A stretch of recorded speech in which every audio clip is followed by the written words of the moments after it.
Flowers top singer season 5 ഇന്നത്തെ നമ്മുടെ വേദിയിൽ അതിമനോഹര ഗാനവുമായിട്ട് നമ്മുടെ താരക്കുട്ടി എത്തുകയാണ്.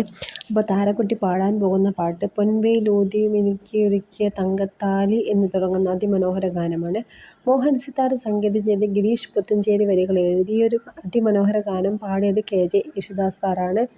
അപ്പോൾ നക്ഷത്ര താരാട്ട് എന്ന സിനിമയിലെ അതിമനോഹര ഗാനമാണ് വേദിയിൽ പാടുന്നത്. അപ്പോൾ പാടിക്കഴിയുമ്പോൾ തന്നെ നമ്മുടെ വിധികർത്താക്കളിൽ നമ്മുടെ റിമി ചേച്ചി ചോദിച്ചു, മോൾക്ക് ആരുടെ കൂടെ സിനിമയിൽ അഭിനയിക്കാനാണ് ഇഷ്ടം? ദുൽഖർ സൽമാനും മമ്മൂക്കയൊക്കെ വിളിക്കുന്നുണ്ട് സിനിമയിൽ അഭിനയിക്കാൻ എന്ന് പറഞ്ഞപ്പോൾ അവൾ ആകെ അമ്പരന്നു കേട്ടോ. അപ്പോൾ ആരുടെ കൂടെ പോകണ്ടേന്ന് ചോദിച്ചപ്പോൾ പറഞ്ഞു രജനീകാന്തിൻ്റെ കൂടെ അഭിനയിച്ചാൽ മതി എന്ന് പറയുന്ന രസകരമായ നിമിഷങ്ങൾ മറുപടികളൊക്കെ ആയിട്ട് നമ്മുടെ വേദി ഇന്ന് ധന്യമാവുകയാണ്. എല്ലാവരും പൊട്ടിച്ചിരുന്ന് അമ്പരിപ്പിക്കുന്ന ഒരു വർത്തമാനമൊക്കെ ആയിട്ട് നമ്മുടെ താരക്കുട്ടി ഇന്ന് വേദിയിൽ നല്ല രീതിയിൽ പെർഫോമൻസ് ചെയ്യുകയാണ്. അപ്പോൾ എല്ലാവരും മിസ് ചെയ്യാതെ നമ്മുടെ എപ്പിസോഡ് കാണുക. താരക്കുട്ടി ഇഷ്ടമുണ്ടെങ്കിൽ ഒരു കമൻ്റ് ഇടുക, ലൈക്ക് ചെയ്യുക, ഷെയർ ചെയ്യുക. അടുത്ത വീഡിയോയിൽ വീണ്ടും വരാം. Bye bye.